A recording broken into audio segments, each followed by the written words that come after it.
The following is a presentation of FNX Network, fnx.network. Alright everybody, on this week's show, I'm going to talk a little bit about my weekend in Oklahoma City, where I went to see Alton Brown live. We've got talk about the recent Nintendo Direct, update on the Bracket Breakdown Extravaganza, and as always, silly news and dumb tweets. It's episode 8, and it starts now, so get fired up!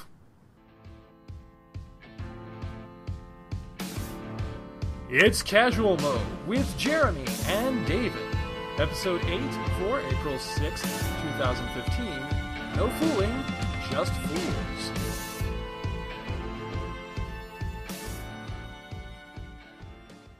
Hello everybody and welcome to Casual Mode, the podcast for geeks of all trades and masters of none. I am your host, the Shadowbird, Jeremy. And with me, as always, is my little brother, my tag team partner, my best friend, David. Are we doing another wrestling segment? Well, a little bit, yes. Just making. Done like 3 of these already, for God's sakes. Yeah, we're not going to have quite as much wrestling as we had in the last weekend, or as we affectionately refer to it, the weekend of way too much wrestling. Today actually is mostly going to be video game focused in honor of the most recent Nintendo Direct. So we are going to have that prominently featured in our oldest established permanent floating segment later on in the show. We are going to recap a little bit of the Bracket Breakdown Extravaganza. And I got something to bitch about in the sports section. Surprise! I'll tell you about it later. And while we did not do anything for April Fool's Day, because I personally followed John Oliver of last week tonight in taking the no prank pledge, because I fucking hate April Fool's Day, and my experience has mostly been used as a vehicle for justification for bullying. We are going to cover some of the better April Fool's Day jokes on the webs, the ones that are non-damaging and ones that are basically everybody's in on the joke. Because let's face it, on April Fool's Day, those are the only jokes that are worth having. If everybody's in on the joke, nobody's left out, everybody's laughing. And that honestly makes it a better joke. Also, this past weekend, I was in Oklahoma City because Alton Brown's Inevitable tour, or is it Inevitable Edible tour? I forget what it. I forget which one it is.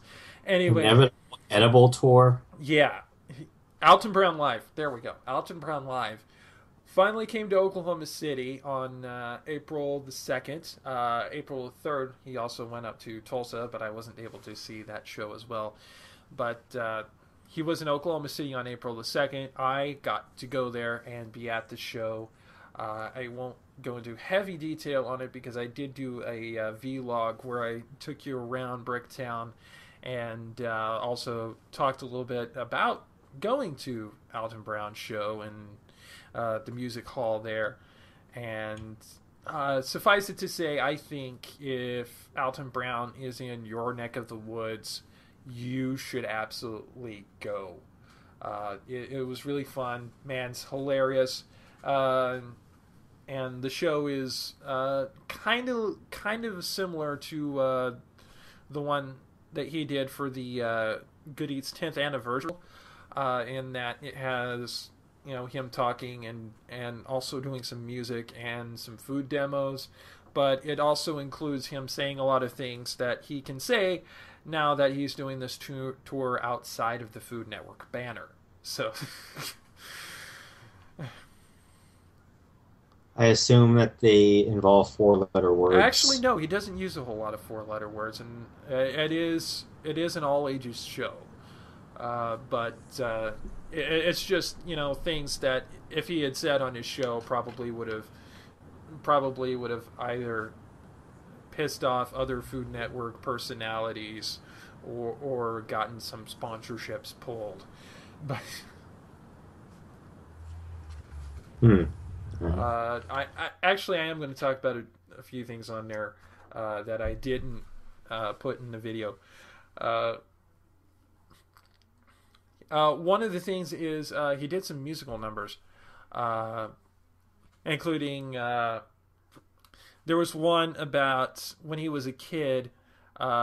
He wanted to get an easy bake oven, and of course, this is 1960s, back in the days when cooking was mostly considered to be a feminine activity, not something that men were known for doing. Long before the days of male celebrity chefs, before they were absolutely popular. So he didn't get one. So, alas, but when he got into his adult age, what he realized is he could build an adult-sized version, which he did, with a bunch of studio lights that actually baked 2 pizzas in under 4 minutes. How hot was the oven? It was, I think he said it got over 800 degrees. Yeah, I would think so. There's a restaurant here in town called Novecento. They do pizzas in 90 seconds, and I think that the temperature of their oven, technically furnace, is something along the lines of 900 to 1,000 degrees Fahrenheit. Yeah. Unfortunately, with some of the food demos, I was not able to take part in them myself, mostly because I was sitting up in the third balcony. So if I had been chosen, it would have taken forever and a day for me to get down to the stage. Although I suppose there is one way I could have gotten down to the stage in a hurry, but that would have dampened everyone's enthusiasm and probably, at the very least, caused me to break a few bones. So, wasn't too keen on doing that. Yeah. It's not worth pizza, man. It's not worth the pizza. Wasn't too keen on doing that, even accounting for the fact that the music hall had an open bar.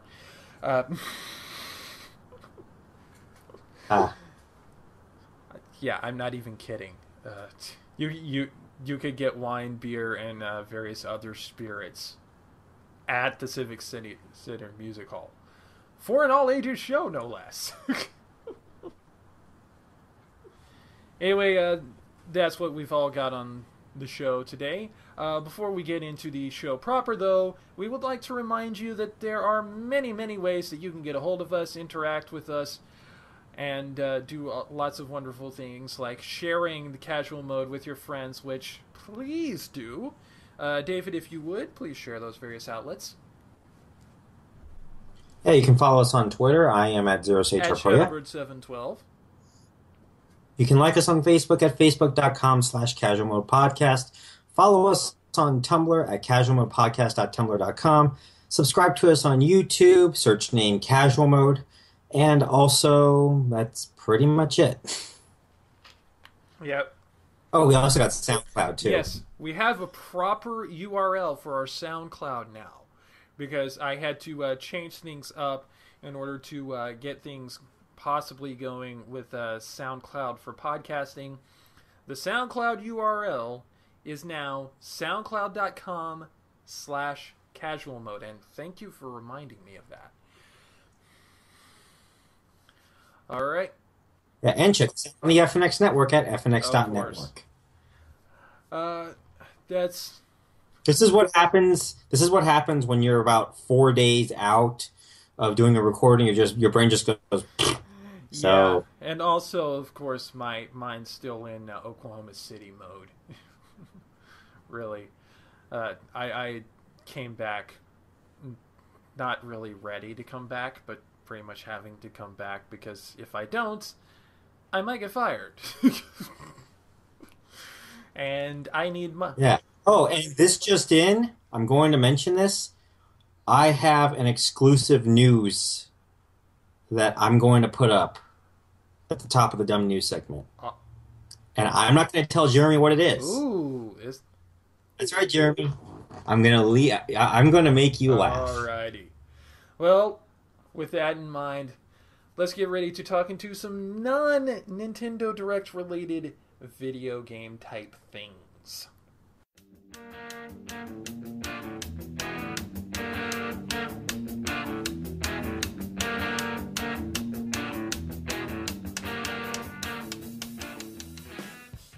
Alright, gonna talk video games now, and as always we start off by discussing what we're playing. David, start us off please.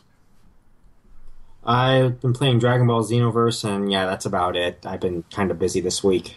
For me, I did play a little bit of Dragon Ball Xenoverse. I think I may have mentioned this last week, but unfortunately Alberio Dark Star's master is no longer Vegeta. Instead, her master is Piccolo, mostly because I got up to the final training with Vegeta, found he could go Super Vegeta 2 in that, and found myself immediately outclassed. So, I'm like, I'm pretty sure I can pick up Vegeta as a master again later. I'm gonna concentrate on Piccolo now. So, also... Pokemon Shuffle, playing with that. Actually, when the special stage for Rayquaza came out, I got really, really lucky and managed to catch him on the first try. Isn't that 2 in a row now? Kyogre now, and then Rayquaza? Yeah, still trying to work on Keldeo, but I don't think I've even beaten Keldeo yet, let alone been able to catch him. And also, as of Friday, I finally caught Lucario. Congratulations. So, yeah, I have Lucario as part of my team, which means inevitably probably they'll have the Mega Stone for that in there. So I'll have that added to my Mega. I am desperately trying to get Mega Mawile. I am kind of stuck on that. Aside from that, of course, I've been playing Fire Emblem Awakening, Shin Megami Tensei, especially in light of news that we'll talk about later. I've also been playing a fair amount of the Street Pass games, again, because I went to Oklahoma City. I had my 3DS with me, so did a considerable amount of Street Passing, mostly from people who were in the hotel as me, same hotel as me, so picked those up just as they'd walk down the hall. Love how that works. All right. As we mentioned earlier, there is going to be Nintendo Direct talk, but we have pushed that to the floating segment because, well, I took a lot of notes, as I am wont to do. So let's just talk about some of the new releases, the key ones.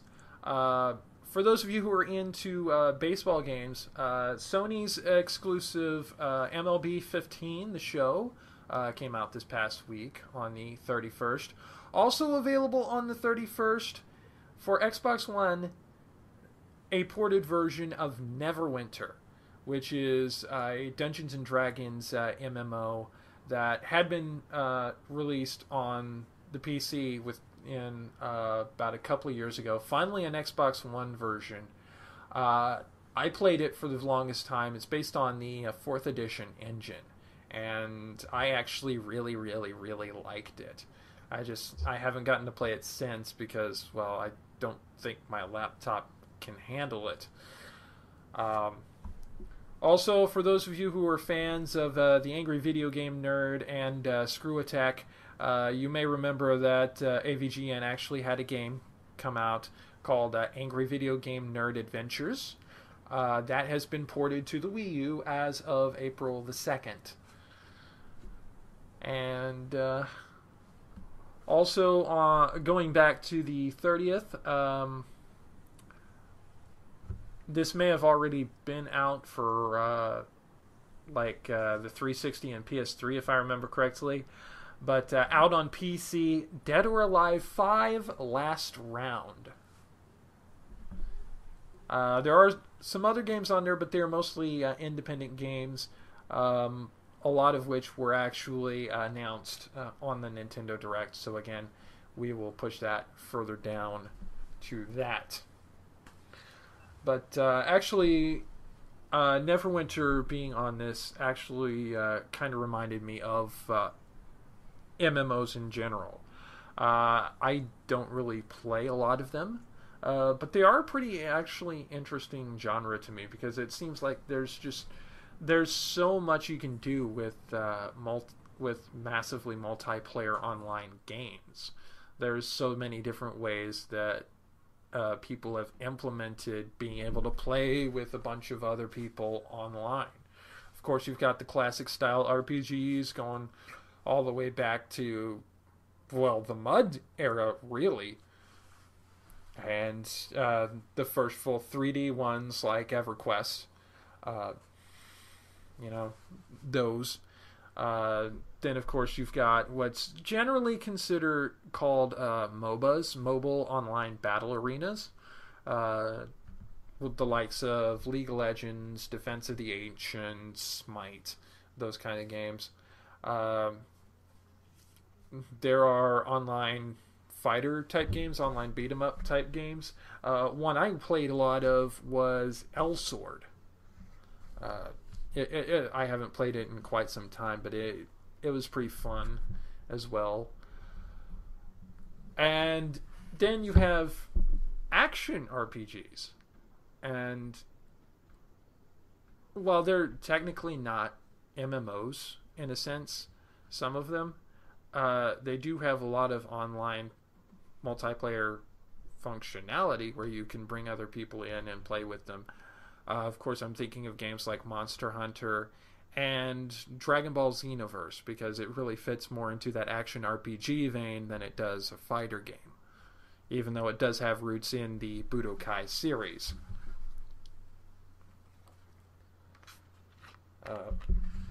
Over the years, both David and I have played a few MMOs here and there. Mabinogi, a very notable one. Love that game. Well, too. And then it started getting very, what's the word? Cluttered. Yeah. I've dabbled in Fly for Fun, or yeah, Fliff. Oh yeah, that was that's about 2 months of my life I'm never getting back. Yeah. For the longest time, I also played one called Dragon Nest, which was actually recently reviewed, like within the last month or so, by someone I follow, KSD1, who does a show called MMO Grinder. I actually played it for about a year before he actually reviewed it.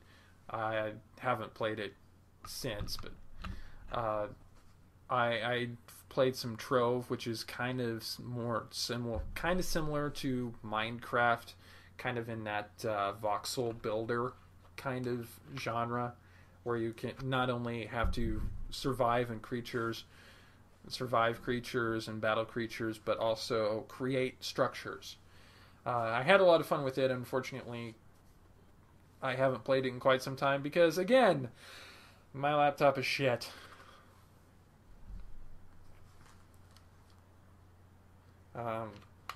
Yeah. I did try Secret World, and it was okay, I think. Honestly, though, I think the most fun MMO RPG that I've played within like about the last couple of years actually was DC Universe Online.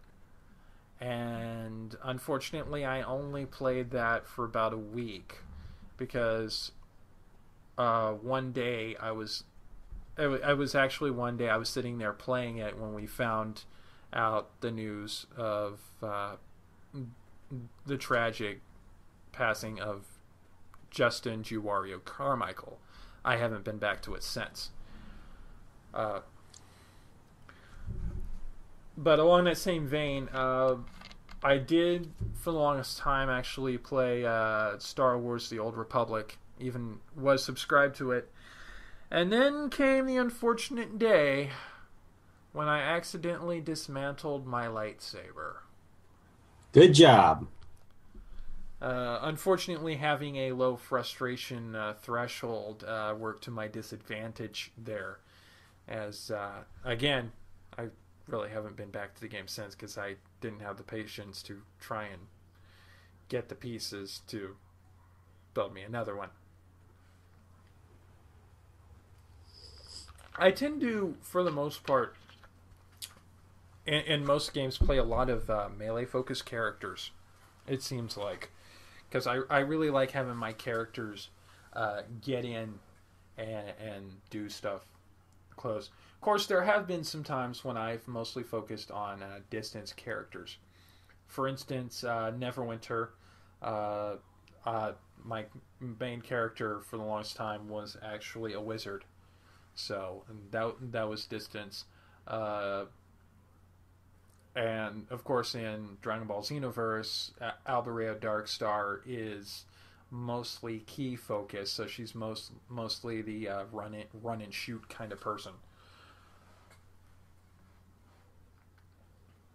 But most of the time, it seems like whenever I create a character, it's largely one that's designed to get in close and use either one or more often than not two swords or weapons or whatever to get in real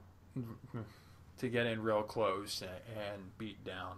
That I don't know why that tends to be. I don't really have a set play style except just click whatever the hell I feel like clicking at any given time.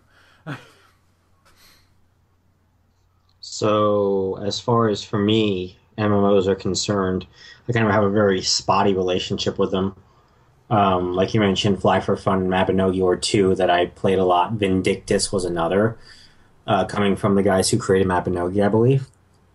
Um, then there was Guild Wars 2, which was fun for about a week. And then, for whatever reason, the game just started getting kind of boring. For me, MMOs are a lot of fun as long as the community it seems like that they're having fun too. When it gets to a point when you're watching two Brazilian guys trying to pimp themselves out in the middle of town square, which was kind of regular and on par with Fly for Fun, it's not really that much fun anymore. It also doesn't get much fun when it's almost impossible to get through the game and level up without having to pay money for it, which is exactly what happened with the exponential experience increase of Fly for Fun, and was part of the reason why I actually enjoyed Mabinogi and actually had the most fun with Mabinogi back when it wasn't so darn cluttered with so much crap. And that actually, not that I think that I think that an MMO I think that an MMO needs features and needs more features, but Mabinogi got to a point where it's like you're it's just not realistic anymore. It doesn't feel like you're immersed in a world anymore. and that actually brings me to back to something I loved when I was playing Neverwinter. There's so many ways in Neverwinter that you can gain experience. There are crafting scenarios and being able to do various side quests. So with my first character, I was able to hit the level cap very easily of 60. Of course, I did have some problems with my character dying here and there while just following along the main storyline quest, but you get several side quests along the way, and you do those side quests and do a little bit of the crafting and such, and you gain the XP that you need to get to those higher levels very, very easily. And honestly, that was pretty darn good. Also, you did mention communities. Honestly, a lot of what sometimes turns me off to playing competitively or playing online games are those people who just they think they know best, and if you don't, or if you dare ask them anything, that you're a complete and utter loser. That, like I said, that's part of the reason why I don't play MMOs very often, besides, of course, my laptop being shit. But, some of that can be mitigated just by finding good communities full of people who actually care. Going back to the MMO grinder for a little bit. I am part of his forum community there, known affectionately as Grindstone, which, of course, a lot of MMOs require grinding sometimes. So, cute little nickname there.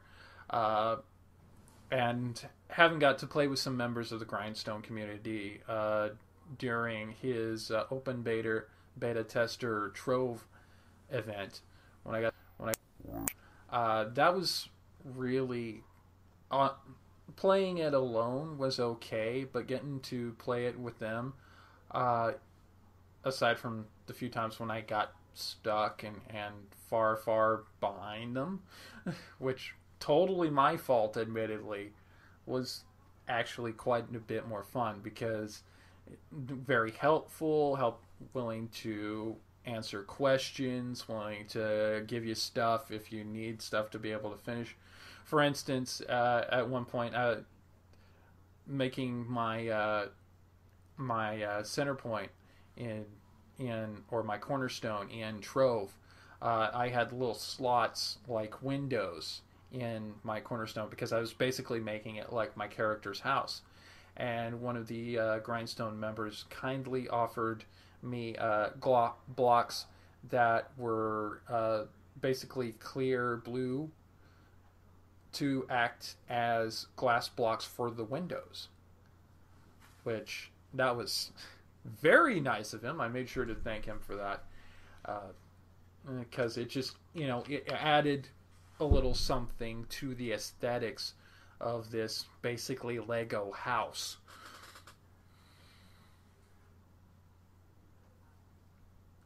So yeah, if you can get people together, if you can place with someone who actually gives a damn about the game and about bringing people into the game, which I'm sure Grindstone's not the only community that's like that. I'm sure if you search through various different forums, you can find people who are like that. You're not going to find them in general chat. In fact, for the most part, you should ultimately ignore general chat altogether. Yeah, I usually just don't chat with people in the MMO community, period. I prefer I'm more of an independent kind of guy in MMOs. I like to do things myself if I can. Yeah. Although one thing I did like was even though I am mostly an independent person and I mostly relied on my NPC companions when I was in Neverwinter. Of course, there were certain dungeons there that were set up, to get a group of people together, and even in the random groups that were made up there, they would make sure that people would communicate with each other, make sure certain roles were filled, that you had, the controllers and the healers and the attackers, the tanks and such, have all the certain roles set up so that you would have a balanced party before you went in, and then a lot of communication in the dungeon itself to make sure everybody's staying together and everyone's on task. And of course, that was really, really easy because it has built-in voice chat capability into the game. You don't have to use Raid Call or Ventrilo or anything like that in Neverwinter. Some games you may have to deploy that, especially if you've got a community set of friends from forums. Makes things a lot easier. For instance, when I was playing Trove, we in the Grindstone community used Raid Call to communicate there, to make sure everyone was together and that everybody knew who was doing what where, and where there were minerals to find, where monsters were, and whenever the big shadow giant monsters drop down, to let everyone know to converge on that spot. Right. Yeah, communicate. I don't have much to say about MMOs. I'm sorry. It's just been so long since I played one. I used to play their predecessors, MUDs, a lot, and they tend to be they're basically like MMOs, but they're text only, and yeah, they're just kind of I'm preferred to be more the type of gamer where I'm just playing the games myself rather than. Yeah, I remember the dark times myself. Yes. And although, ironically, really the first time I ever came across uh, elitism in games was I was a younger person, and I was in Votech with one of my friends from church at the time, uh, and he was trying to get me into the original Counter Strike. Uh, of course, I was having trouble getting that game to work, and I'd be asking people for help. Hey, why isn't this working? What can I do to get this to work? And pretty much everyone except for my friend from church was like, dude, I don't even have time for this. I don't have time to mess with you. Go away. Come back when you've got this figured out yourself. And I'm like, okay. If that's the way you're going to be then I don't think I want to play with you assholes. Right. Yeah. And it almost killed all joy that I had for any kind of cooperative or competitive play altogether. Really, about the one thing that salvaged it was the fact that, again, in my Votech class, whenever we had actual downtime, our computers would have like Unreal Tournament on them, so we'd have LAN play going on. So we could play with friends there, and on the local play, and be able to play with each other there. Of course, once our work was done, which in my case was usually pretty quickly.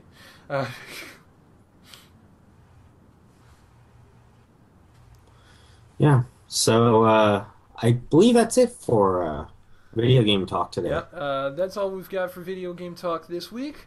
We're going to be talking a little bit of sports in just a little bit. Stay tuned, y'all.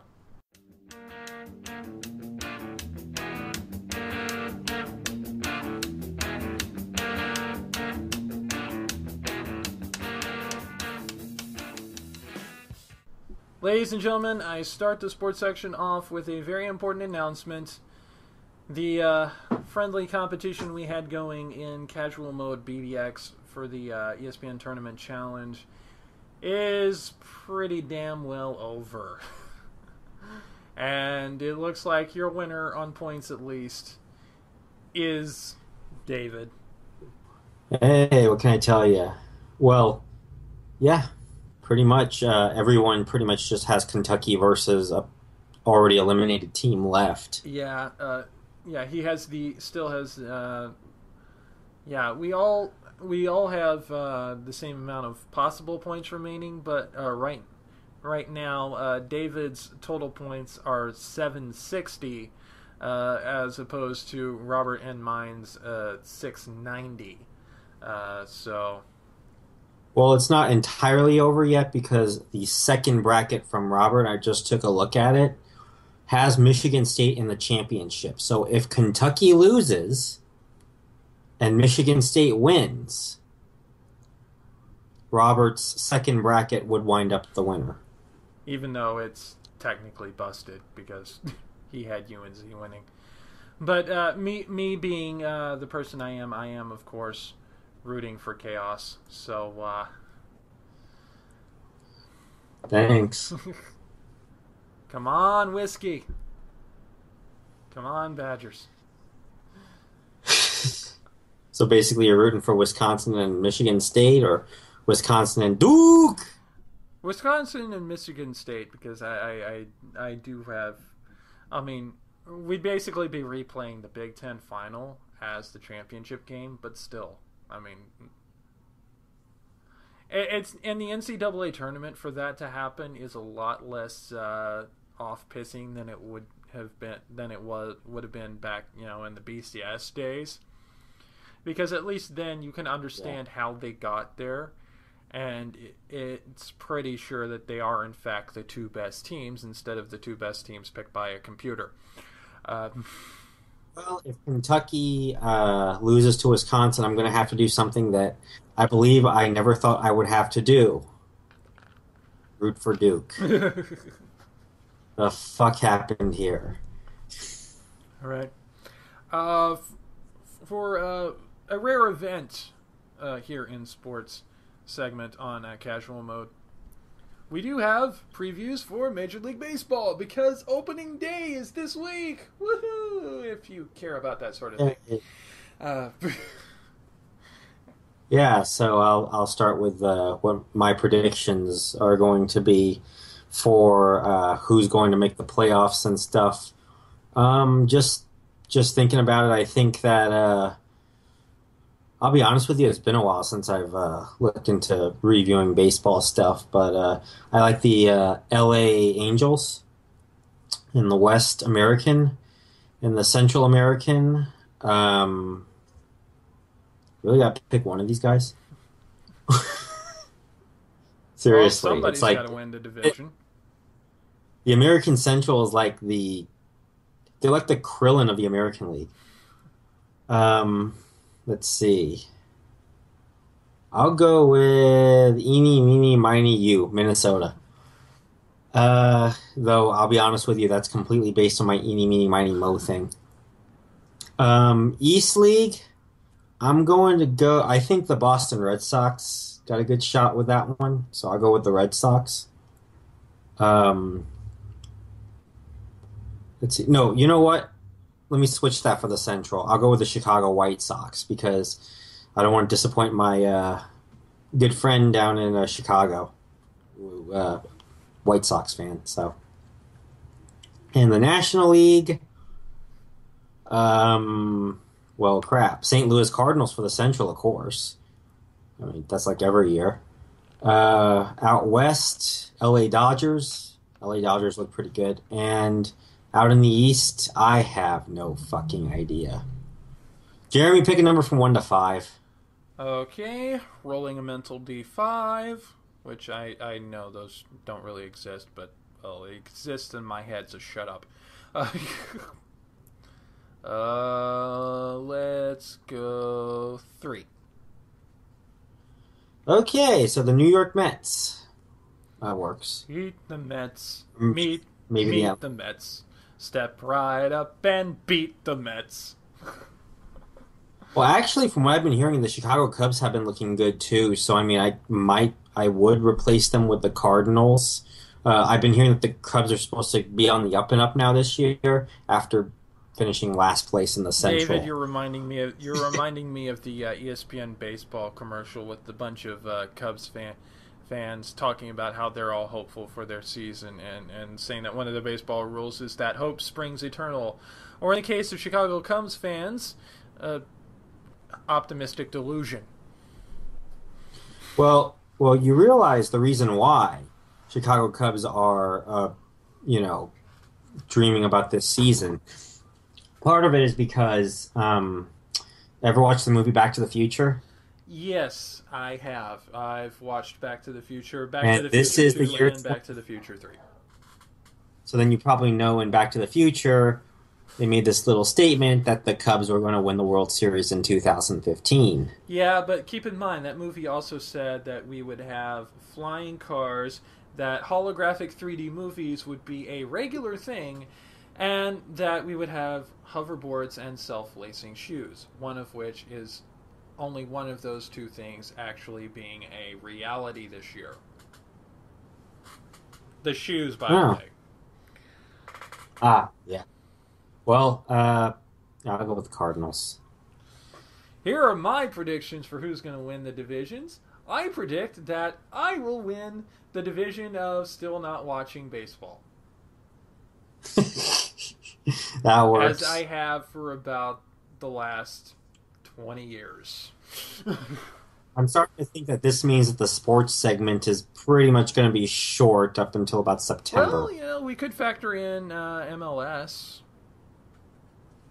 I don't watch MLS. Do I really got to watch MLS? And also NBA playoffs are coming soon, and having an NBA team in my state, go Thunder! Oh, right, right, right. So, I mean, from June to September, it's going to be pretty bleh.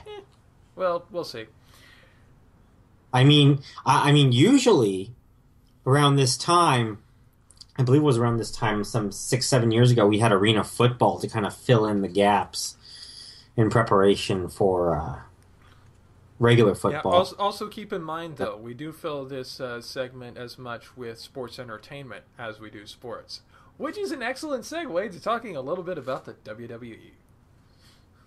Which is pretty much going to be the sports segment for the next 5 months, everyone. Yeah.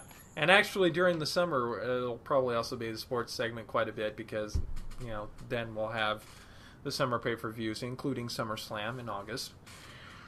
Uh, we did a full recap and review of WrestleMania 31. You can go see that as part of our weekend of way too much wrestling that we did. Uh, Oof. but brief recap of it. An above average show. Ending to it was kind of weird. A lot of the endings were fairly predictable, and I missed one entire match because I had to clean up a broken salt shaker. Oh, yeah, and that could be AJ's last WrestleMania match because I just got this on WrestleZone.com. Yeah, it turns out, just breaking news as of Friday, April 3rd, AJ Lee retires from in-ring competition in the WWE. Pretty much all that's been out right now is a Twitter made by her. Oh, I'm sorry, it wasn't by her, it was by WWE. It says, AJ Lee has decided to retire from in-ring competition with WWE. We wish AJ the very best, but apparently they don't wish her the very best in her future endeavors. Yeah, well, consider who she's tied to. They're kind of a little mad at her husband. Yeah. But I do have one additional note. I don't think I mentioned this on the WrestleMania 31 review because it mostly came to me about a few days afterward. A thought, since we had the confrontation with The Rock and Ronda Rousey and the Authority at WrestleMania. Hmm? Complete conjecture. Ronda Rousey is at the end of her UFC career.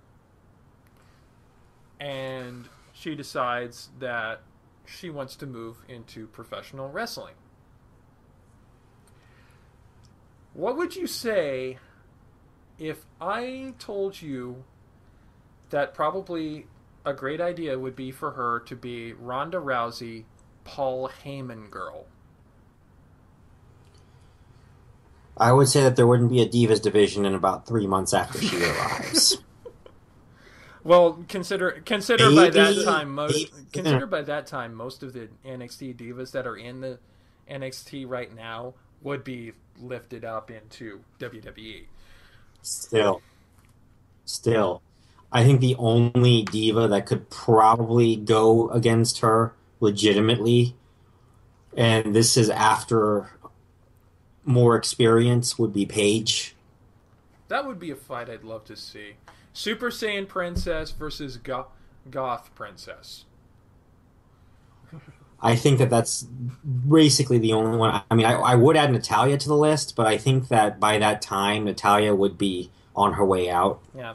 Well, I haven't gotten to see any of the episodes of NXT recently, so I don't know quite how she works in the ring yet. But just from how they've been playing her up, I would tentatively throw in Dana Brooke into that. That's true. I forgot about her, but it didn't reach my mind because she hasn't even been debuted yet in NXT. So. Yeah. Also, from recent notes from Raw and SmackDown, we do have some NXT call-ups already. Of course, it looks like Hideo Itami's pretty soon to bump up into the WWE, but we do have one definite confirmation. Adrian Neville, or as he's being called in WWE, Neville. Bullshit. I'm sorry, it's that. this whole shortening of WWE names things is stupid, especially since Adrian Neville had a nice ring to it. I Antonio Cesaro got shortened to Cesaro. I didn't never quite understood all these different like they have to make like these one namers. I mean, unless you're to me, the rule of thumb in wrestling should be unless you're a monster, you should have a first and a last name. Yeah, and That's why I'm not a big fan of the word of names like Paige or Natalia or stuff like that. They should have a full first and last name. I mean, ESPN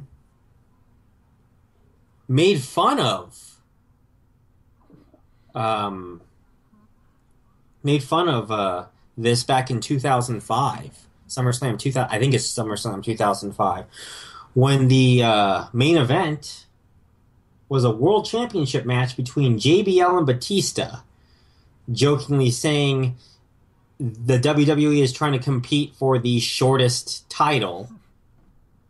I'm sorry. The shortest combination of names between two wrestlers, most likely to save money or something on print. I don't know. So JBL versus Batista, and I agree with this one guy. Maybe 50 years down the road, they might give up on words entirely and just go with letters. oh, C D no, X! wait. If you're gonna go that route, go the Prince route, and just have their just names be symbols, unpronounceable symbols. Some 15 years down the road, we'll be having the artist formerly known as Aurora Rose, which, by the way, one of Stephanie and Triple H's daughters, who, by the way, nice name. Their first daughter, very nice name, and the instant she was born and they spread out that her name was Aurora Rose Levesque, I'm like, she is so going to be a WWE diva when she grows up. They didn't just name her that after Sleeping Beauty from Disney. I think they legitimately named her knowing that at some point in her life she will become a wrestler. I still think that was legitimately a really good name. Yeah, it is. I mean, like I said, it's got the Disney princess vibe to it. Which, she basically is the daughter of royalty, being the daughter of Paul Levesque and Stephanie McMahon, so, so her having a princess name fits. Yeah. Well, that's it from my end. Yeah, I think that's really all we've got now. So, as we promised, a little breakdown of the Nintendo Direct from May the 1st. No jokes, just Nintendo Direct.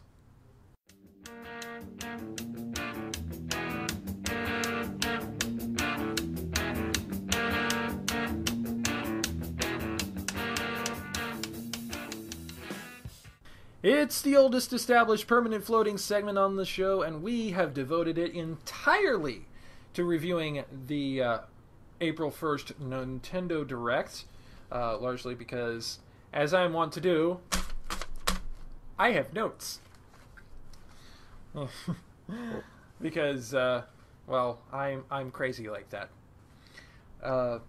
David has not watched this, so a lot of this news is actually going to be first news for him, unless he managed to see it around the Twitterverse or whatever. Don't worry about it. I will take care of it for you. All right. The Nintendo Direct started off with the revealed trailer for Mewtwo, with the tagline "Mewtwo Strikes Back." He is going to be available on April 28th. Is when his DLC is available. His final smash appears to be Mega Evolution to Mega Mewtwo Y, and then using Psyshock on all of his foes. The cost for Mewtwo's DLC will be $3.99 if you have either the 3DS version or the Wii U version. If you have both, then you can buy it one time on both platforms for $4.99.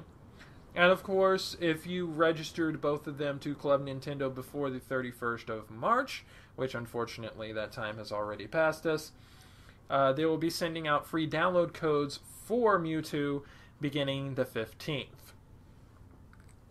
Also on the 15th, Super Smash Bros. Will have an update that includes, among other things, some rebalancing, some updates to sharing, various different things like stages and Mii fighters, and also some more DLC, including more Mii costumes. There are some generic ones, including a cat suit, not the Mario cat suit, but just like regular cat suits. But also there are character-based ones from some of the various franchises, including Dunban from Xenoblade Chronicles, Mega Man X and Proto Man from the various Mega Man games, and Majora from Legend of Zelda Majora's Mask. Those will be available for 75 cents if you have either the 3DS or the Wii U individually. If you have both, it'll be a one-time purchase of $1.15 each, and then you can download them onto both of them. Also announced at this point, the next DLC character after Mewtwo comes out, coming sometime in June of this year. For those of you who loved playing him in Super Smash Bros. Brawl, Lucas, the protagonist of Mother 3, has returned to Smash. He comes out of nowhere, as the tagline says. Also, on SmashBrothers.com, there is a little form there that you do where your favorite character from various different bits of video game and video game history. You can fill out what gender the character is, what game they're from, and a little short blurb of why they should be included in Smash. I will give you a very big hint, though. You probably don't want to pick anyone from PlayStation or Xbox. I'm just saying. Not going to happen. Well, it might happen. I mean, we did have Solid Snake, but, well, there were Metal Gear games on Nintendo. And anyway, yeah, SmashBrothers.com, you can send a form there where you can kind of push for your favorite character, and who knows, maybe it'll end up being created as a future DLC for Smash Brothers. One last bit of somewhat related to Smash Brothers news. There are 2 new amiibo waves that are coming. One in July features Palutena and Dark Pit, and the September Smash wave includes such characters as Wario and Zero Suit Samus. So with Palutena and Zero Suit Samus, you might want to pre-order those early, because otherwise douchebags like people we have mentioned on the show before are probably going to try and snap up as many of those as possible just to keep them out of the hands of the people who actually fucking want them. And put their hands into them, and no one wants that. Yeah. So I'm going to pause here to get your reaction to the Smash news, including Lucas being DLC, the new costumes, and the prices for the various DLC stuff. I haven't really played too much Smash Brothers lately, but yeah. All right. There is one thing related to Amiibos that I do need to mention, and that is that there is going to be a freeware, basically a marketing vehicle demo thing called Amiibo Tap, Nintendo's Greatest Bits. I believe it is going to be available on the Wii U eShop. So does this mean that the amiibos have a purpose now? Well, they did have a purpose in multiple games before, but now they also have a marketing purpose as well. What that is you can basically play demos of various different games from Nintendo's entire history. During the Nintendo Direct, they specifically showed a Mario amiibo being used to generate little levels from Super Mario World that you can play like 3 minutes at a time and be able to play like little short segments, short scenes from each particular game. It should also be noted that there aren't set games for each specific amiibo.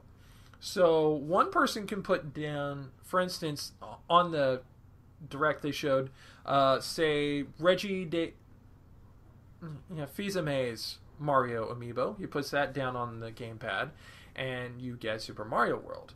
Bill Trennan, who is also part of Nintendo of America, puts a Mario amiibo down, and he gets, for some weird reason, Super Metroid. So, in a wonderful Forrest Gump reference, Satoru Iwata says that it's like a box of chocolates. You never know what you're going to get. Which goes to show that Iwata-san, you have very good taste in movies. Yes, quite. It should be noted that this year is actually the 30th anniversary of Super Mario Brothers. To that end, they announced the general release date for Mario Maker on September of this year. And, of course, Mario Maker is basically the idiot's guide to ROM hacking, for lack of a better phrase, because you can take the engines to either the original Super Mario Brothers, Super Mario 3, Super Mario World, and New Super Mario Bros. U, make levels in those engines, in that style, and be able to share them out with people. So, this is basically Nintendo's way of saying, hey, we recognize the fact that, there are people out there who like to make fan games based on Mario. We're going to give them a really, really easy way to do that. 30 years. I feel old now. You're telling me. And I'm only slightly older than Mario. I'm younger than Mario. Right. At that point, Iwata tossed it over to the aforementioned Bill Trennan. He started off with letting us know a few things regarding Yoshi's Woolly World. Whenever Yoshi's Woolly World is released, which, by the way, the game itself is really, even though it does come from the same vein as Kirby's Epic Yarn, it is definitely going to be playstyle-wise closer to Yoshi's Island. But when that game is revealed, there will be a special wave of amiibo sent out that are not made of plastic. Instead, there are 3 yarn Yoshi amiibos. Green, light blue, and pink. And they look awesome. They just look absolutely adorable. When Splatoon comes out on May the 29th, it is also going to have amiibo with it for functionality with it. There will be a 3-pack which includes a girl squidling, a male squidling, and then a squid form. Or you can purchase the boy or the girl individually, and you can use them to get certain missions that you can play in single-player mode to help you get exclusive costumes for your team that you can then use online. Also announced, DS and N64 games are coming to the Wii U's Virtual Console. There will be various different ways that you can configure how the DS games are displayed. You can also customize the controls for the N64 games. Future titles that are coming out are going to be Donkey Kong 64 and Paper Mario, the original Paper Mario. Out right now, though, are Yoshi's Island DS and Super Mario Bros. 64. You can also, if you already bought some of those games that they're releasing over on the Wii side, you can get it on the Wii U side for cheaper. And again, that's tied to your Nintendo Network account. Rolling on to the traditional indie title news, they threw it over to one of their marketing guys, Damon Baker. I'm only going to talk about a couple of the indie titles, basically the ones that struck my mind the most. The first is that the Wii U is going to be getting a port of noted indie game Octodad, Dadliest Catch. Oh my god, that game. I have not played it myself, but I've seen several people play it before. It is just it looks to be off the rails fun, really.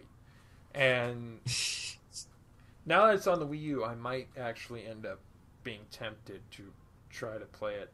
The other one that struck my fancy, I never did get to play the first one of this, but there is a sequel to the game Mutant Mudds called Mutant Mudds Super Challenge. It is going to be available both on Wii U and 3DS, and if you buy one version, you get the other one free. Cross-buy, motherfuckers! Part of the reason why I bring it up is because one of the main mechanics of it is that there are certain points where you can actually shoot further into the background to continue playing on different areas. And while most gamers from this current generation, the younger generation, would see that and be reminded of the Donkey Kong Country Returns games, for me, it actually throws back to the Virtual Boy game, Virtual Boy Mario Land. Wario Land, actually. Virtual Boy Wario Land.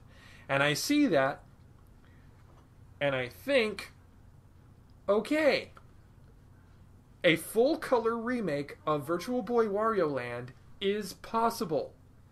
Can we please get it? Because it was one of the games on the Virtual Boy that was actually fun. I know, I got to play it in Toys R Us back in the day when the Virtual Boy was a thing. And it is a shame that that game has not gotten its proper due by being on a system that won't flop. Put it on the 3D, put it in full color, because red and black isn't going to fly even in this day and age. Remake it in full color, redo the engine if you have to, and put it on the 3DS.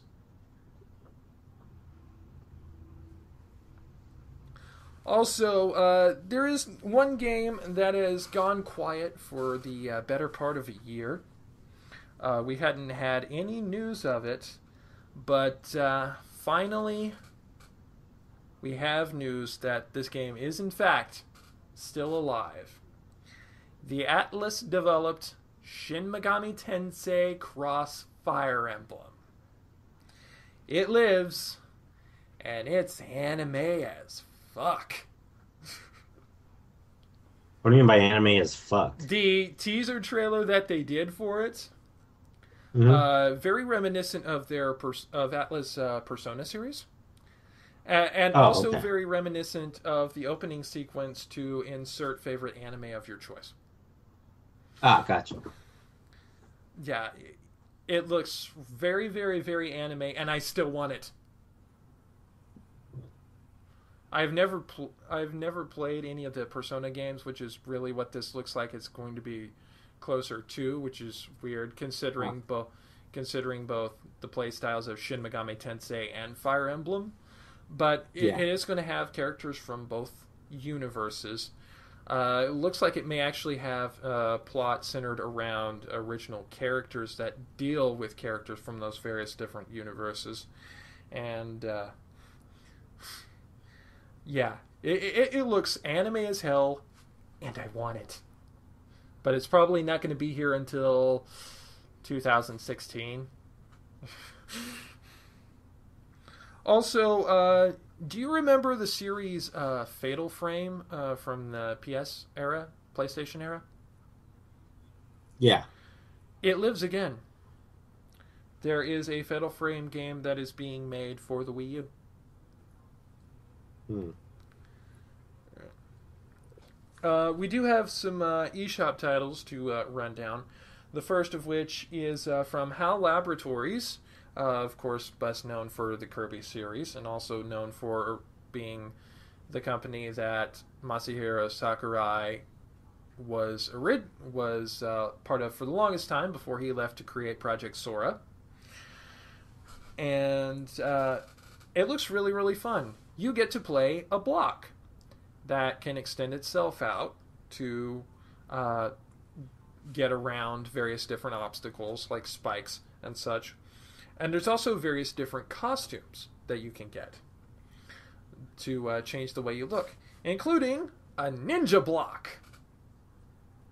And these costumes are not just aesthetic. They actually have effects on how your box person controls.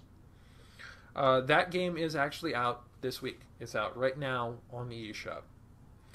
Going to be out next week on the eShop is the second ever Pokemon-based free-to-play game. The latest edition in the Pokemon Rumble series, Pokemon Rumble World. If you don't know what the Pokemon Rumble series is, it's kind of this action RPG kind of based game where you're playing as Pokemon toys. And as you're beating down Pokemon toys, you can actually, quote, capture them while you're fighting them to have them come in as allies. And the free-to-play aspect, it is free-to-play. There is a microtransaction aspect, but whereas as you're playing along, you can get Poké Diamonds, kind of similar to the gems that you would get in Pokemon Shuffle, where that you can use to unlock buy balloons to unlock various different levels. Of course, you can also buy those Poké Diamonds if you so choose, though, as is my experience with Pokemon Shuffle, if you're patient and just work your way through the game, you're probably not going to worry about that too much. All right. There was another update on the games that they had mentioned. I believe it was at E3 last year. Puzzles and Dragons Z and Puzzles and Dragons Mario, which are two puzzle RPGs, kind of like a cross between an RPG and Bejeweled, that are going to be out on May the 22nd. Of course, you have one version where you get to play as Mario and Luigi, and you get to assemble a team of various different Mario characters, including some of Bowser's own minions, to take on the big mutant Ankylosaur and retrieve Princess Peach for about the 15 millionth time. And then you have Puzzles and Dragons Z, where you're a part of a company known as the Rangers. So I guess they live for the one and die for the one. Who are taking on monsters to keep their land safe. Sorry, I couldn't resist the Babylon 5 reference. It was either that or Tolkien. Although I suppose I could have also referenced Walker, Texas Ranger, but no one wants me to do that. Attack on Titan, the popular anime series, is getting a video game called Humanity in Chains. It looks to be kind of an action game, and where you get to use the 3D maneuver gear and swing around the city fighting Titans. Looks like a lot of fun. On April the 16th, there's going to be a update for the Street Pass Plaza on your 3DSs and new 3DSs if you have them.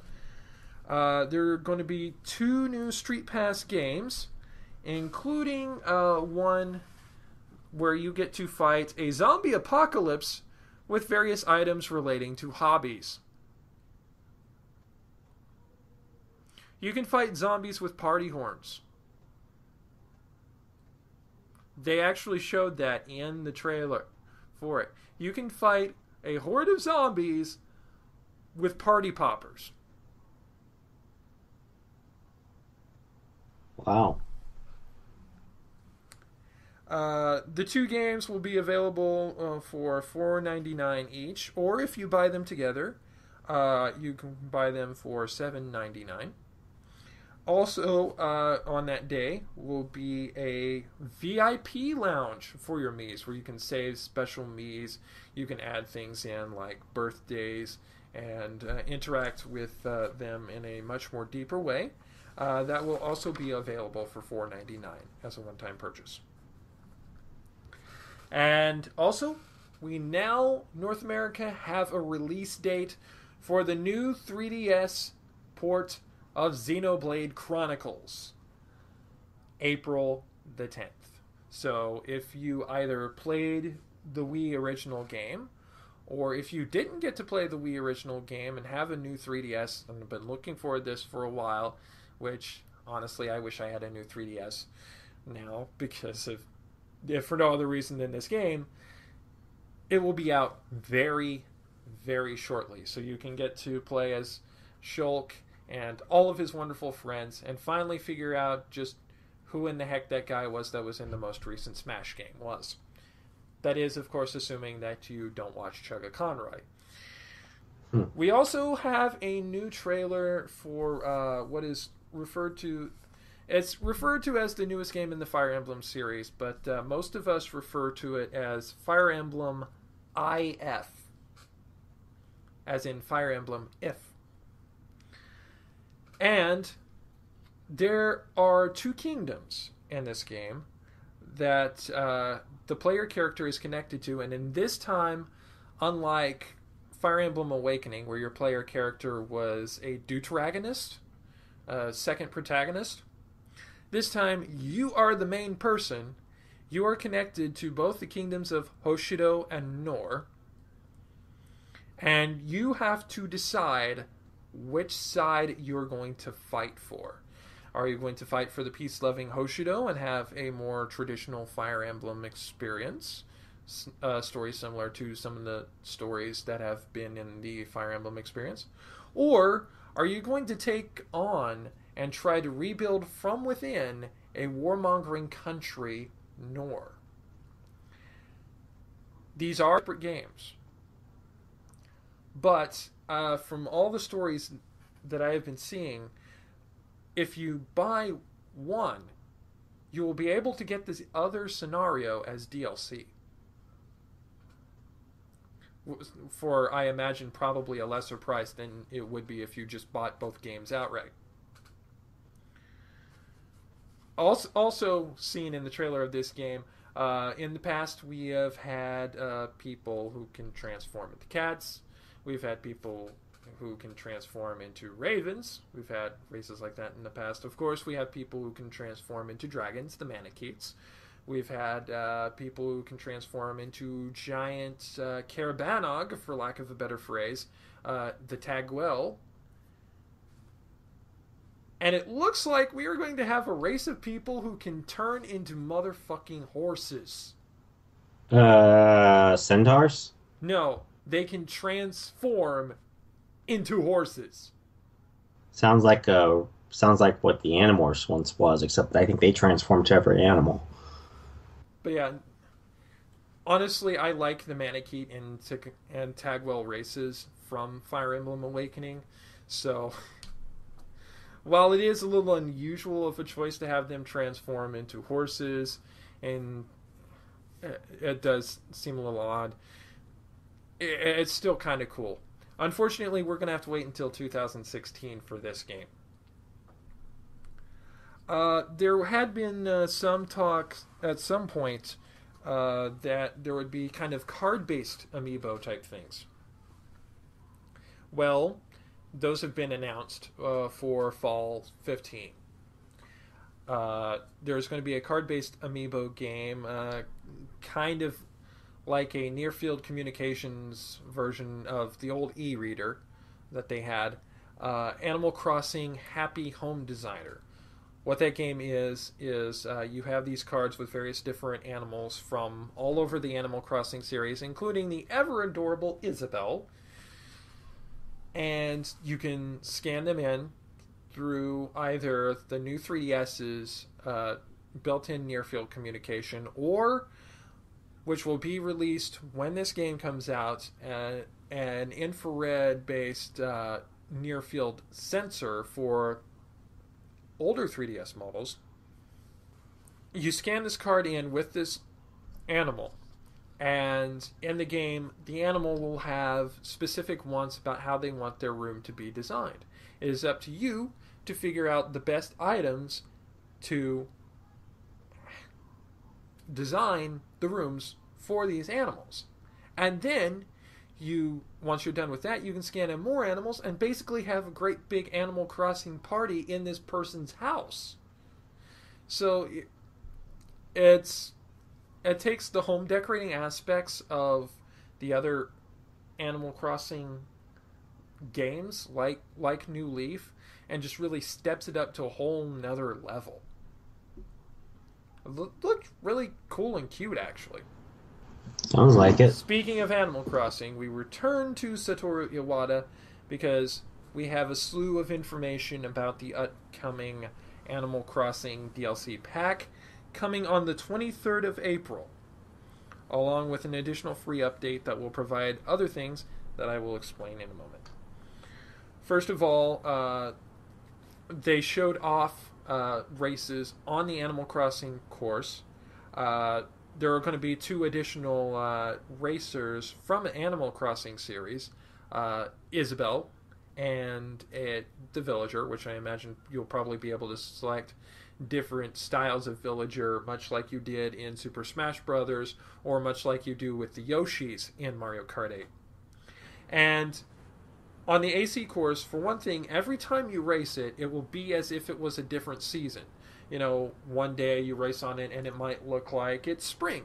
Another day you might race on it and it'll look like it's winter. Another day you'll race on it and it looks like it's fall. And yet another day you race on it and it looks like it's in summer.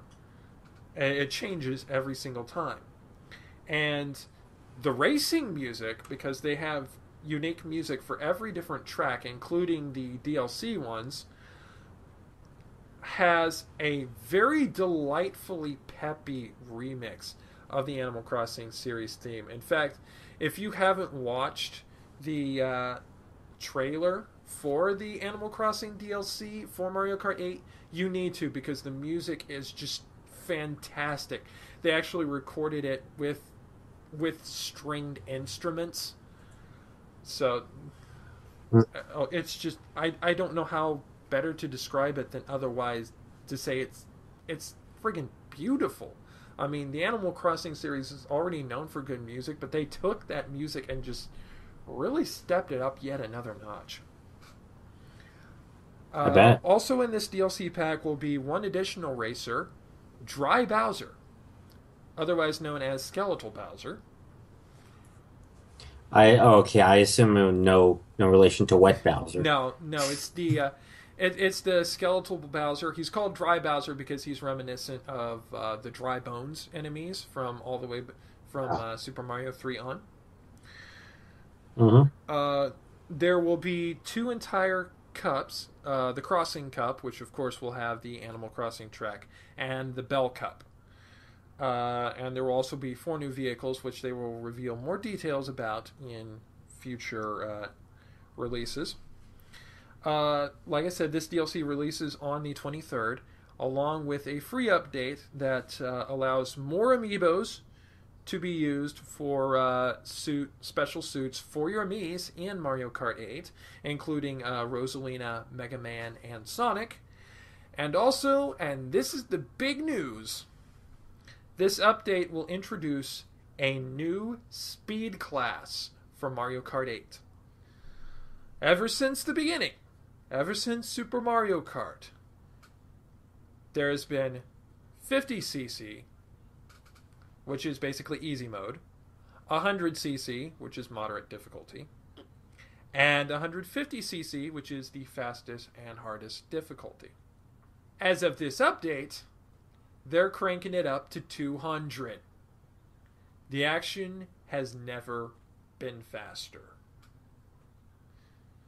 So, hey, with this update, get on the track, play as your Mii, load up the Sonic amiibo to change its suit, and gotta go fast. Gotta go fast. Gotta go faster, faster, faster, faster, faster. Oh, no, no, no, no, no, no, no! Don't do that, please. Like, God, I'm starting to get a headache as it is. Come on. I couldn't resist a Sonic X reference. I'm sorry, but yeah, that's probably the biggest reveal from this upcoming update. And the thing is, even if you don't get the DLC packs, you are going to get this update here. So everybody who has Mario Kart 8 is getting the 200cc difficulty, no extra purchase. And if you've been running through at 150cc, you think you're pretty good, you're running all over the track, you've got the tracks memorized, here's a way to kick it up a notch. I have enough trouble with the 100cc, so no thanks. I mostly play at 50cc. Of course, most of the time I've played Mario Kart 8, it's been with my young nephew, who really, he's like, I'm trying to remember, I think it's like 5 years old. So I play it on 50cc, no items, and just get out on the track and have fun.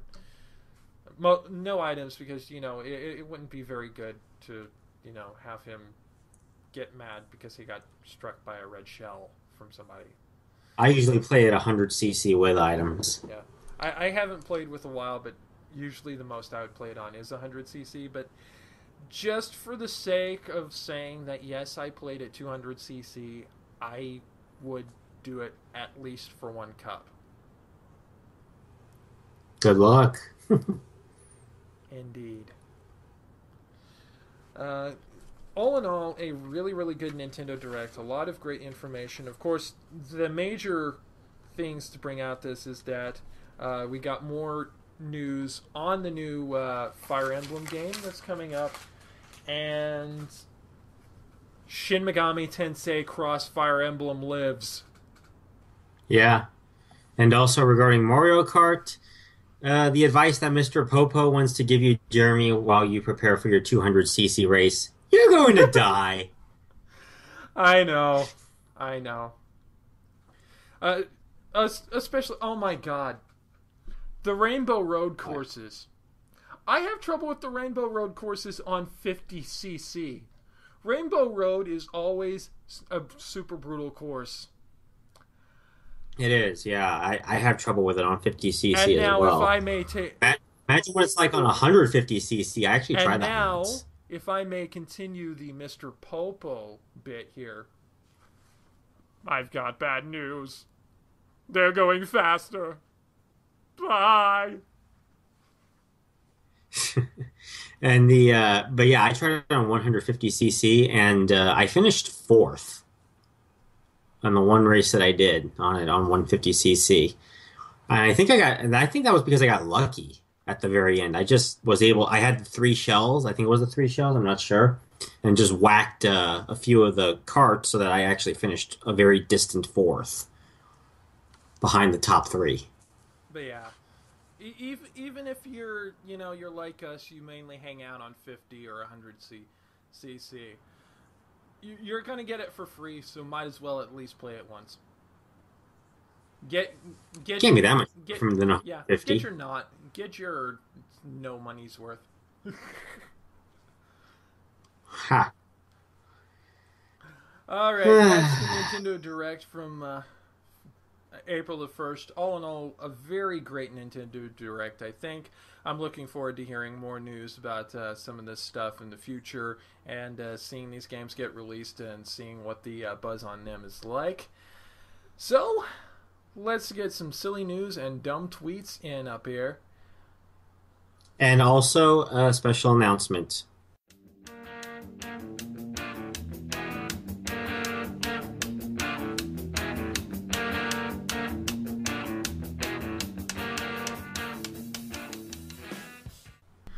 As always, we like to end this show with a little bit of hilarity for you. So, silly news and dumb tweets. Before we do that, though, Jeremy, we have an announcement to make. Okay. We're going to start a new monthly mini regular. And Jeremy and I talked about this over the WrestleMania weekend. And we decided that since it seems like we got quite a good reaction from the WrestleMania 20 review, we're going to do a few more of these, except we're going to do special shows, special pay-per-views of Wrestling Past. I call it Wrestle Roll Rewind. And I have this segment here. Jeremy and I were I just accidentally happened to record this. And yeah, it's pretty interesting what we came up with for our first segment. And it should be noted that what you're about to listen to is, in fact, what actually happened. We did not fudge this in any way, shape, or form. This is for real, and this is going to be our first Wrestle Roll Rewind. I have a hard time saying that because it's kind of similar to Red River Rivalry in the alliteration on the R. Yeah, except there's a W in the first word. Anyway, the idea, I call it Wrestle Roll Rewind. And the way that it would work is we would review a pay-per-view or special event of a particular year of the current month. So this would be a monthly thing, basically. Okay. You would roll the first dice, which would be a D6. And I would roll the second set, which would be what the number of D6s is determined by your first roll. And whatever the result is the number of years we would go back. So, for example, say it's June, and you rolled a 4, and I took the 4 dice, and they rolled up as 21, then we would review something from June 1993, which would be the first King of the Ring. Interesting. What do you think? Like that. It's geeky and wrestling based. Yeah. So, unless you wanted to roll 2 d20s. That might be a little far. It's the same thing. 6 d6s would be 36 and 2 d20s would be 40. Ah, good point. So the furthest we would be able to go back is 1975. You would roll a d20, Yeah. I would roll a d20, we add them together, and... And that just adds a little extra bit of geekiness because, D20s. Yeah, I know. I have one d20, I know that much. Pretty much everybody who plays board games has D6s. Yeah. Only people who play tabletop board games have D20s. Yeah. I just thought you might like this idea. Yep. Alright, then we roll a d20 each, we add them up, and that's how many years we go back to that month. Yeah. For instance, let me grab my dice now so we can do kind of a example run. Okay. Which, by the way, I have the traditional gamer's storage unit of choice now, a Crown Royal bag.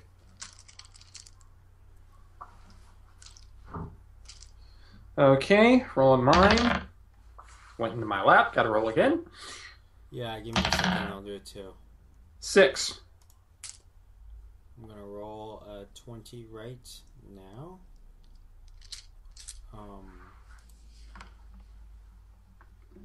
The fuck? Just roll.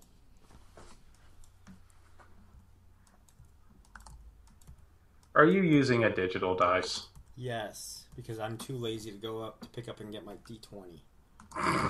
I'll get my d20, hang on.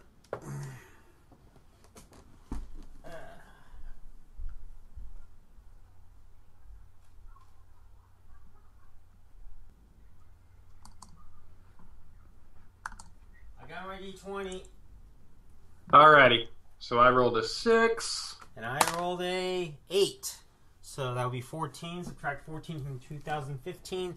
So we could go back to something of April 2001. We wouldn't know what the event is. We wouldn't reveal the event until the actual show.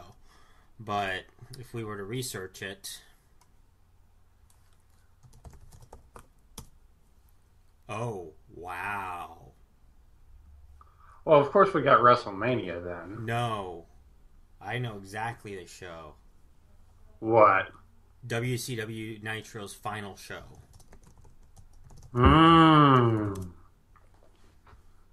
That would be a hell of a roll. Great Scott! I know, this is heavy. Wow, we're getting started off on a doozy there. Yep. Alright, I believe you had something else for me, though, that you wanted to keep a surprise until this segment.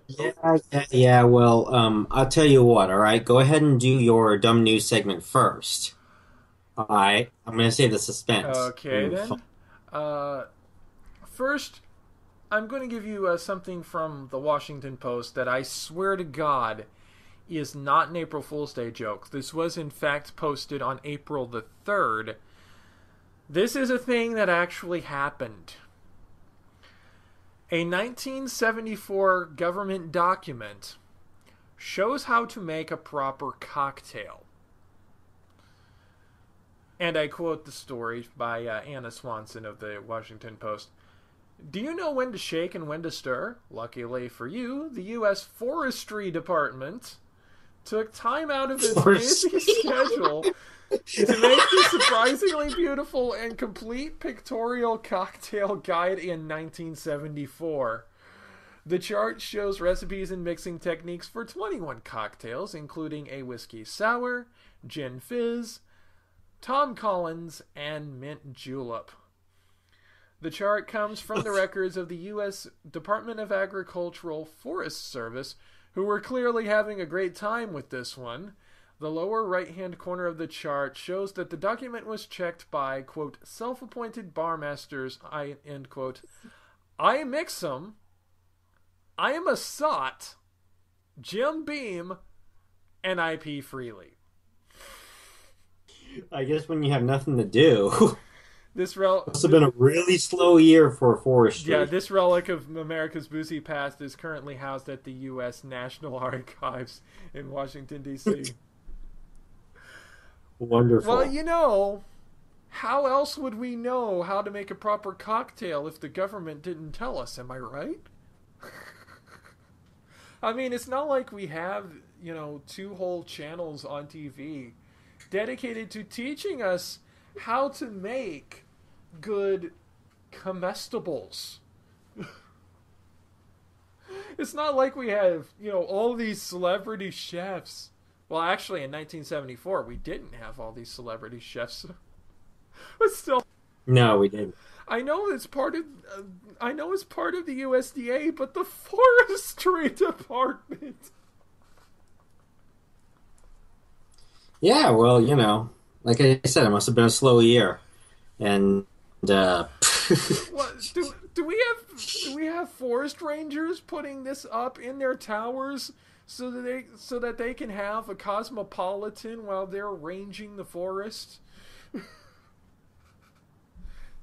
Or a margarita. Yeah. All right. Well, I can't put this off anymore, can I? Actually, you can, because we do have one more thing. And okay, cool. That cool. is, of course, April Fool's Day, being during this past week. The web did a bunch of jokes that are actually funny because they are quite blatantly fake, and everyone was in on the joke, which is why they're funny. And there is a website dedicated to collating all these into one spot, called aprilfoolsdayontheweb.com. We'll have the link for you in the show notes. Some of the notable ones from this year. Of course, Google always does a bunch of interesting ones.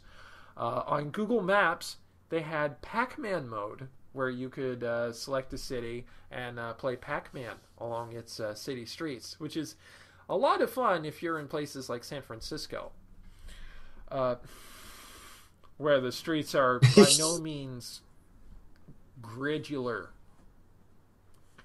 What are they? Are they like just a mesh or circular or? Just mishmashed. Ah, okay. Google itself had Google Smartbox to bring back snail mail. Yeah, basically a Google actual mailbox. Also, We need. Yeah, I got an idea for Google. Try this. Pony Box. Pony Express. I think they did that one year. Oh, they did? Oh my God! Yeah. Seriously? YouTube, they've done some wonderful things in the past, even before they were under the purview of Google. One year they had a button where you could insert the sound of vuvuzelas in honor of the World Cup.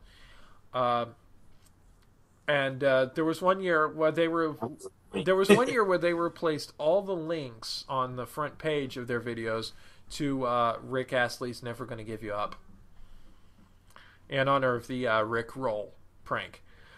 This year, there was a button on the left-hand side of the video that had a music note, and whenever you pushed this button, it would play parts of the Darude song "Sandstorm," which, if you're into dance music, is a very, very noted dance song. You know, you get the idea. Also, okay. Google Fiber announced dial-up mode.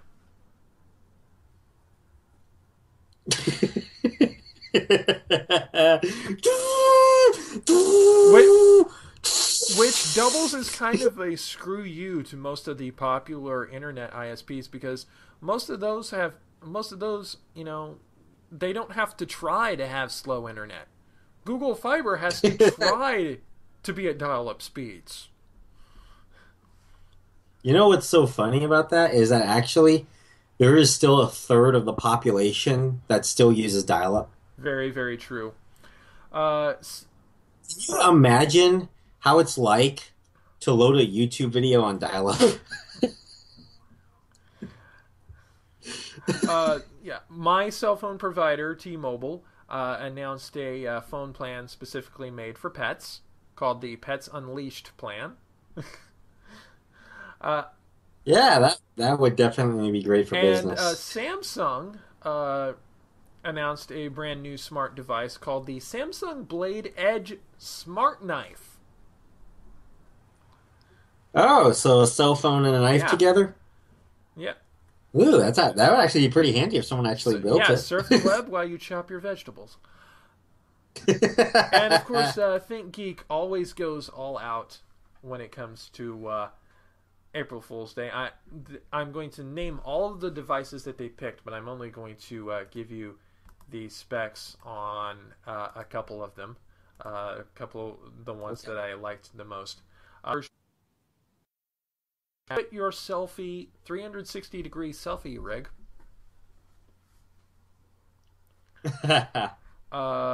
Hey, beats the selfie stick. Yeah. And Desert Drifters, which these vehicles look very much like some of the vehicles you would have seen in the Road Warrior movies. You know, Mad Max and such. Then there's also a steam-powered gaming cabinet, kind of Steam box that you can plug into your computers to be able, or your TVs to be able to play Steam games on your TV.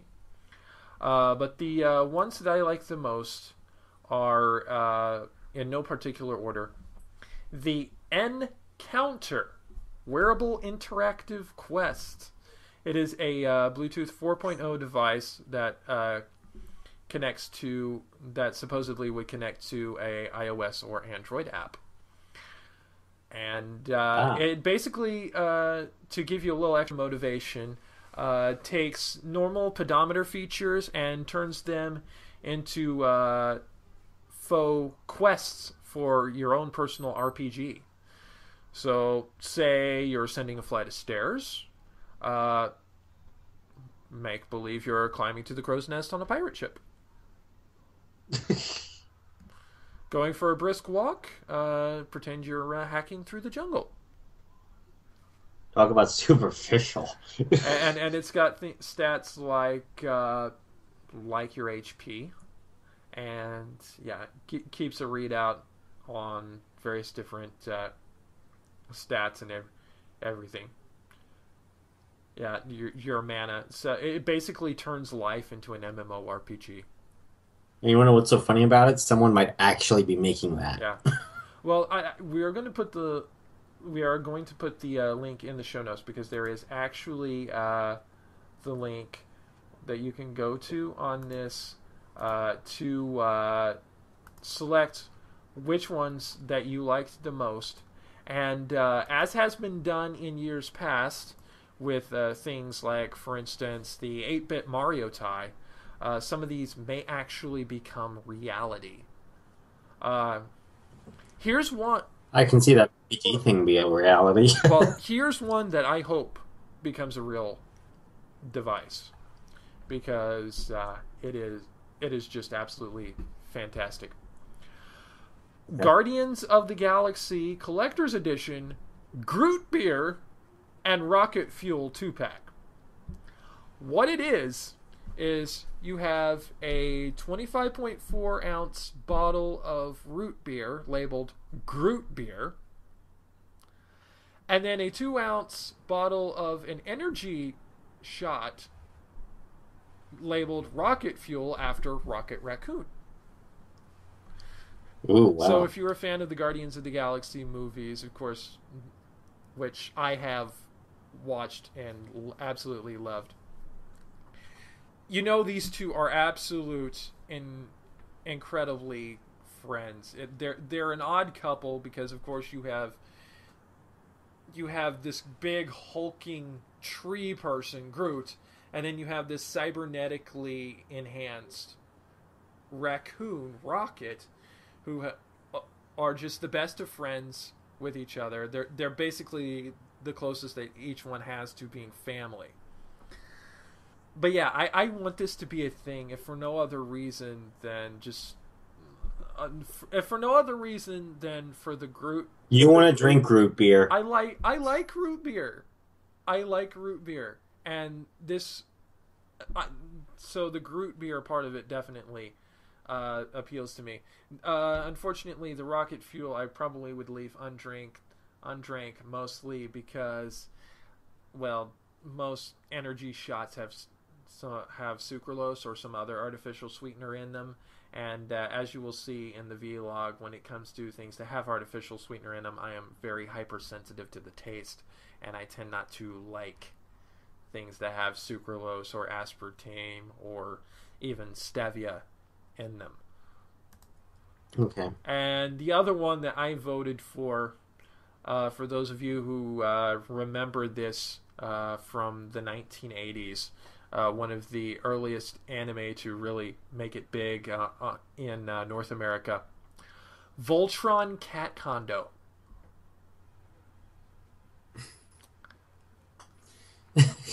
And for this, I am actually going to have to try and put on my best Peter Cullen voice here to read this description for you.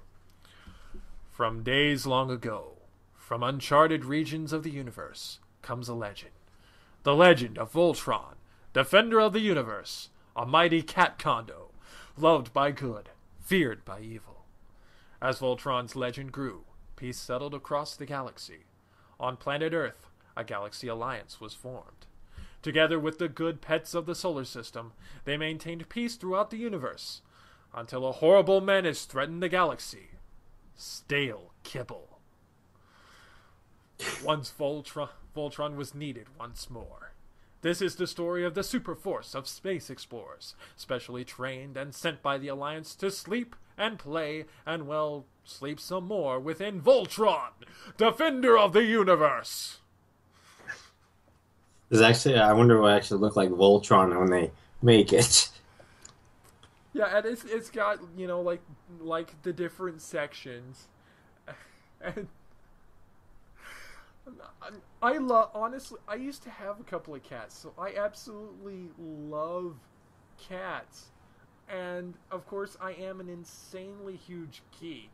I never really did get to watch Voltron when I was a kid, but even so, I do have an appreciation for it just for the sake of geekiness.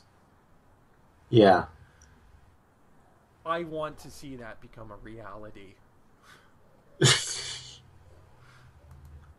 Because let's face it, geeks and cats just somehow go together very well. And my fiance has a cat. I'm pretty sure she'd want to get one of those. All right, we've been putting this off long enough. David. All right, all right, all right. All right, so Jeremy, I believe you do have a job right now. You're currently employed, right? Yes, I do. Yeah, you looking for a second job? I might be. All right. Well, come on down to Nevada. Because give me a second here as I send you the link. The Nevada Bunny Ranch will pay you to test bang hookers. No, this is not an April Fool's joke, even though it was written on April 1st. America's most famous brothel, the Moonlight Bunny Ranch in Nevada, has opened the floodgates by announcing they're seeking paid quality control testers to sleep with their prostitutes and rate them on performance. Presumably, I'm looking for someone who's fun, has some personality, and wants to have a good time, owner Dennis Hoff told the New York Daily News. He also stressed that the ideal candidate would also have plenty of stamina. Well, that rules me out, unfortunately. Presumably, stamina is also what Mr. Hoff will need to wade through the horny tidal wave of hastily composed emails he's about to receive.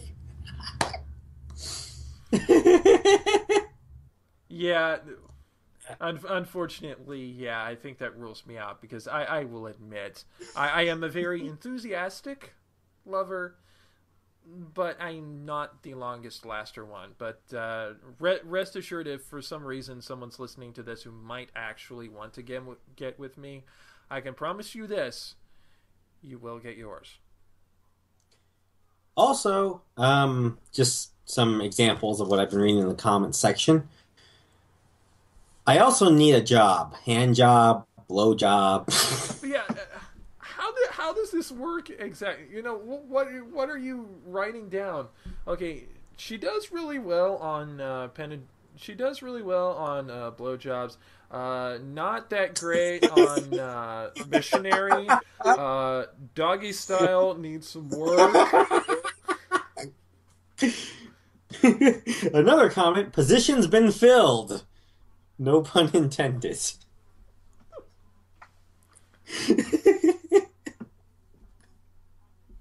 Just wanted to cuddle and talk with her. Just wanted to cuddle and talk. What did not want to engage. She just wanted to cuddle and talk with her. She did not want to humor me. Think hard. Are you really up for it? Wah wah. Hey, you know what? This was one where the comments section was like just all over this. Absolutely all over this. Oh, by the way, the story on the New York Daily News about this was written on March 31st. Yeah, just I saw that on the yeah. Oh wow. Yeah, unfortunately, I don't think that I don't think that I would be able to do that.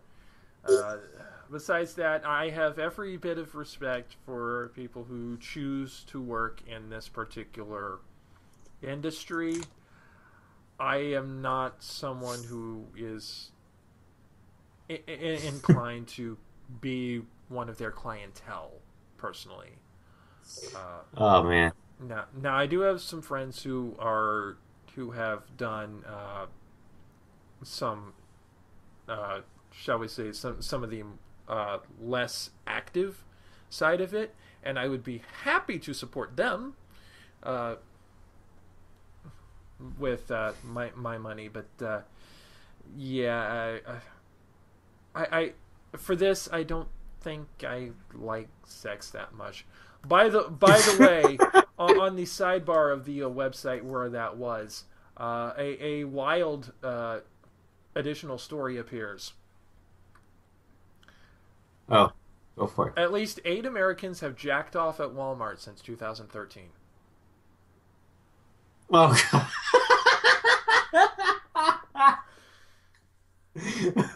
Where exactly were they? While sifting through the vast and relentless cycle of toilet news, we started to notice a certain pattern when it comes to public indecency. Apparently, if you're the kind of perv who likes to masturbate out in the world among decent, hardworking folks just trying to make the day, Walmart is apparently the place to do it. Seriously, the number of people arrested for jacking off within or around the confines of the superstore is reaching epidemic levels. We're not... You want to know? You want to know how you could make this probably tenfold or maybe even 100-fold of people jacking off? Triple X Walmart? No. Make Gardevoir the cover Pokemon of a Pokemon game. Oh God. But yeah, let's just recount some of these. Unfortunately, this one's from Tulsa, Oklahoma, in November of 2013. I'm sorry. 37-year-old Brian Hounslow in Tulsa. Oh. And he was in the ladies' room while he did this. Oh, that's just wrong. Caught on video, by the way, by an angry lady. August 2003. The location and the name of the man is unknown. But better be. he was by a Walmart magazine rack.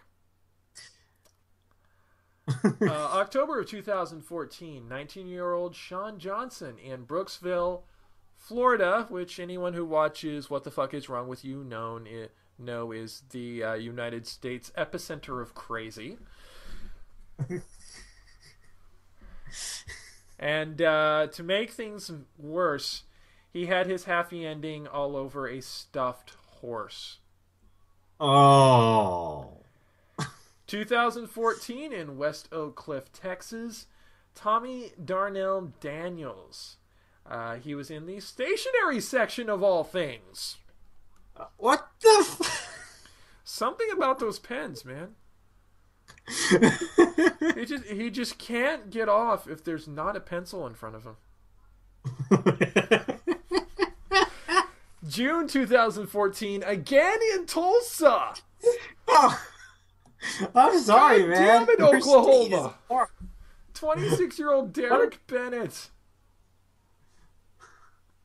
What is it about the South and masturbating to Walmarts? That's what the people in this story are wanting to know too.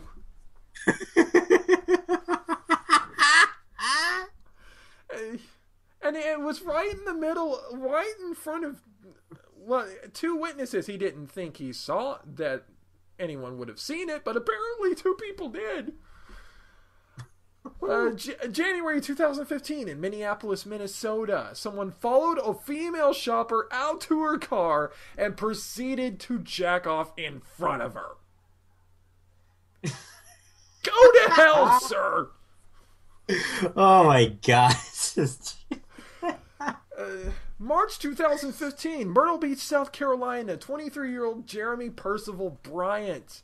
He was in the women's clothing department. Quote, acting weird. Florida again. Kissimmee, Florida in April 2015. Not too long ago. 20-year-old Taylor Davis, employed by Disney. Mm-hmm. And oh God, I gotta quote the story on this. Okay. The dreamy blue-eyed masturbator, which is a phrase I never thought I would ever say, employed an advanced technique of cutting a hole in his sweatshirt and then wiping his release all over boxes of garbage bag. What? Okay, so he was listening to audio porn on his headphones, but still into the garbage bag.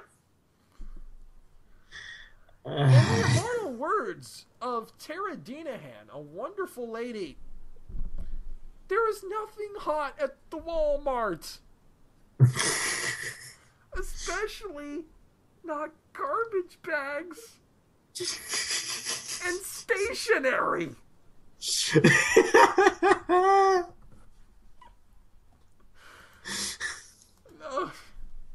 I need a palate cleanser. Give me the dumb. Alrighty. Only 3 today. Well, that's fine because we went into overtime on the stories. Yeah, you kind of threw that one over. So, first one. How's it Tupac's birthday? I thought he died. Yeah. Very merry on birthday to you. All right. Next one. This one seems to be a regular in the dumb tweets category. How can I watch the Olympics if I'm in America? Gee, I wonder. There's this wonderful little thing called television. and on this television, there are these things called channels. Now, the number of the channel that you may have to go to may vary depending on what area you're in, but usually a cable provider will have a guide that you can pull up and search Olympics and boom. Or just look at the bottom right and see if the logo is NBC. They've had the Olympics for like 20 years. All right, one more. Yep, and this was regarding. Did you know that Justin Bieber had a comedy roast? Unfortunately, yes, I did. And by the way, I should take this moment to say that Comedy Central's roasts have never, ever been funny. Jeez. Really? I never watched any of them, No, so. But all it is basically a bunch of people throwing expletives at and insulting their alleged friends.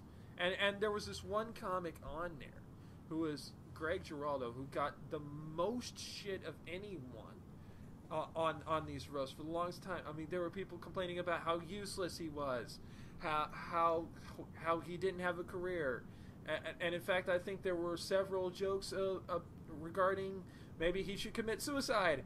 And guess what happened to him? Yeah, and people wonder why I don't like suicide jokes. I gotcha. Fuck Comedy Central roasts. Well, regarding the Justin Bieber Comedy Central roast, not related to any Dean Martin roasts, by the way, which I believe you might have liked a lot better. Probably. Yeah. So in response to the Justin Bieber Comedy Central roast, are they actually going to cook Justin today? I keep hearing about him being roasted. I'm usually not one to wish death upon someone, but that probably would have been far more entertaining than the actual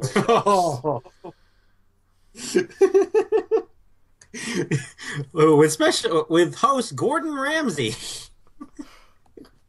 This Justin Bieber is fucking raw.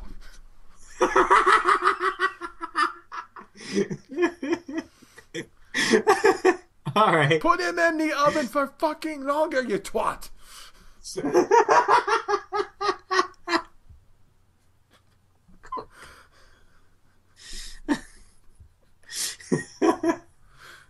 You're a bloody imbecile. You can't even season your Bieber properly.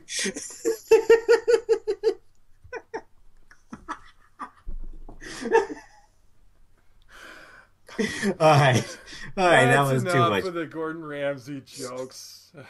Oh God. Yeah.